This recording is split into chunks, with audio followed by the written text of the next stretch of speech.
Do want to get to your top stories right now. The Minnesota River starting to recede, and that is good news for people in Shakopee, including right near Valleyfair. Yeah, the amusement park's overflow parking lot will be back open today after it was shut down because of the flooding.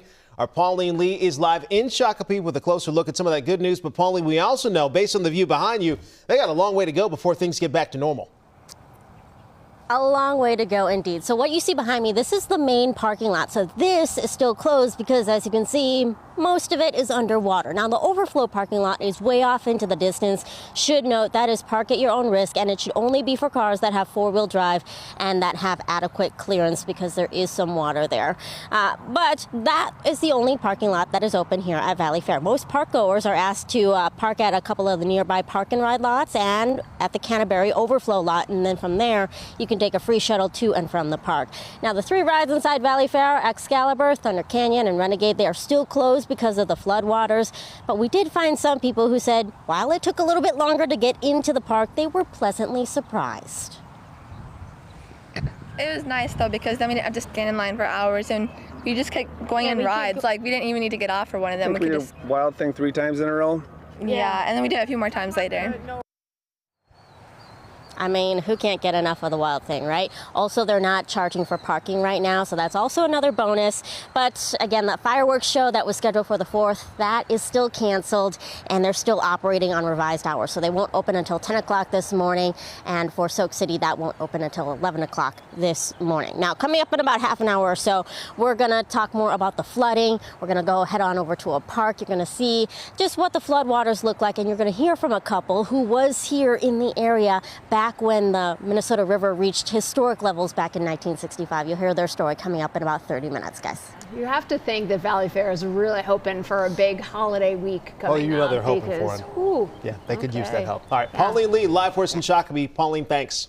We're also expecting to learn more about the possible expansion of Minnesota's federal disaster declaration in the coming days. In a press conference, FEMA's regional director said that teams would be going door to door to assess the damage. The federal disaster declaration would bring money to Minnesota communities hit hardest by the floods. And so far, 22 counties have been approved. These are the ones that are highlighted here. Governor Walz says that another 20 counties are still waiting for approval. This morning, we're working to learn more about a crash involving a squad car. This is in North Minneapolis. It happened yesterday at the intersection of Emerson and North 29 Avenues.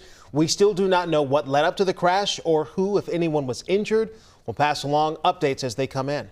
President Biden is trying to rebound from Thursday night's poor debate performance. Matter of fact, the new CBS News poll shows it affected how some voters view him. Here's CBS News correspondent Naomi Ruckham.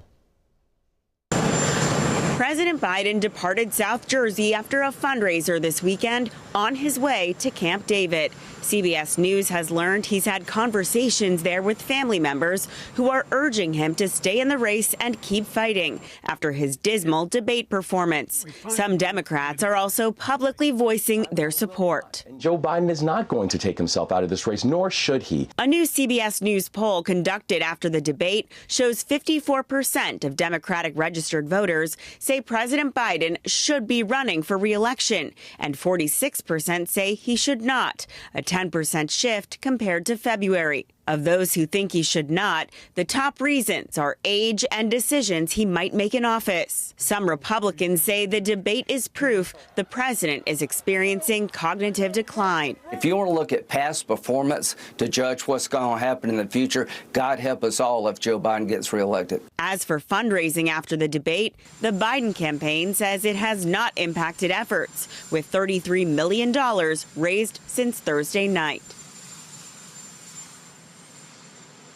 Naomi Ruckham reporting there. The Democratic National Committee did hold a conference call over the weekend trying to paint a positive picture going forward, but not allowing any comments from those on the call. Now, as Naomi just mentioned, today, the Supreme Court's last chance to make some big decisions. So the Supreme Court did issue a series of 60 rulings on Friday.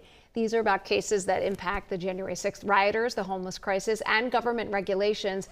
But today could be even bigger for the court with an expected ruling on former President Donald Trump's claim of absolute immunity. Former Donald Trump advisor Steve Bannon will have to report to prison today. He is to begin serving a 4-month sentence for contempt of Congress. Bannon, convicted 2 years ago for not complying with the subpoena for an interview and documents in the investigation into the January 6th insurrection. He has been a staunch Trump ally ever since. He is appealing that case.